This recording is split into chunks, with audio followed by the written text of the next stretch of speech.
Assalamualaikum warahmatullahi wabarakatuh. Apa kabar anak-anak? Semoga hari ini kalian sehat semua ya. Untuk belajar bahasa Indonesia bersama saya, Marsinah SPD MPD. Pada kesempatan kali ini, kita akan mempelajari materi tentang mengidentifikasi struktur teks cerita inspiratif.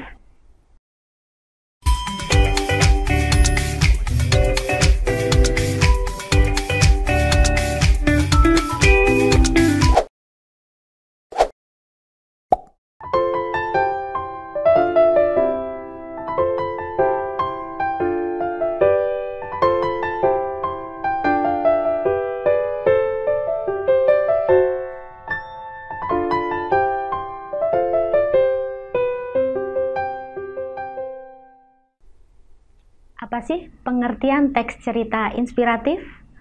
Teks cerita inspiratif merupakan bentuk narasi yang lebih bertujuan memberi inspirasi kebaikan kepada banyak orang. Mengapa demikian?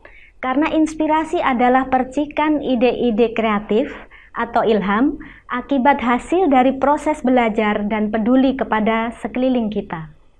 Cerita ini dapat menggugah perasaan, memberi kesan yang mendalam, bahkan dalam tingkat yang lebih tinggi mampu membuat seseorang berjanji pada dirinya untuk menjadi sesuatu yang positif yang dibacanya. Contoh cerita inspiratif di sekitar kita adalah sebagai berikut. Yang pertama, orang yang sukarela menyisipkan sebagian hartanya untuk membantu orang lain. Yang kedua, persahabatan beda agama. Dan yang ketiga adalah yang baru-baru terjadi ini, yaitu Dr. Handoko menolak pensiun demi menangani pandemi COVID-19. Lalu, bagaimana cara mengidentifikasi struktur cerita teks inspiratif? Yang pertama, memahami cerita. Langkah-langkahnya adalah membaca dalam hati dan fokus pada isi.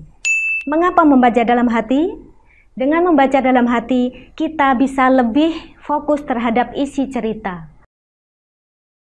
Yang kedua, mengajukan pertanyaan. Ini merupakan metode yang membantu kita untuk dapat mengidentifikasi struktur teks cerita inspiratif. Apa saja pertanyaan yang bisa diajukan? Yang pertama yaitu, kesan apa yang kita peroleh setelah kita membaca teks tersebut? Yang kedua, rasa empati apa yang muncul, yaitu ikut merasakan apa yang dirasakan oleh orang lain dari cerita tersebut. Dan yang ketiga, pelajaran apa yang kita bisa petik dari teks cerita tersebut. Apa saja sih unsur-unsur teks cerita inspiratif tersebut? Yang pertama adalah orientasi. Orientasi merupakan pengantar cerita yang biasanya berisi pengenalan latar atau tokoh.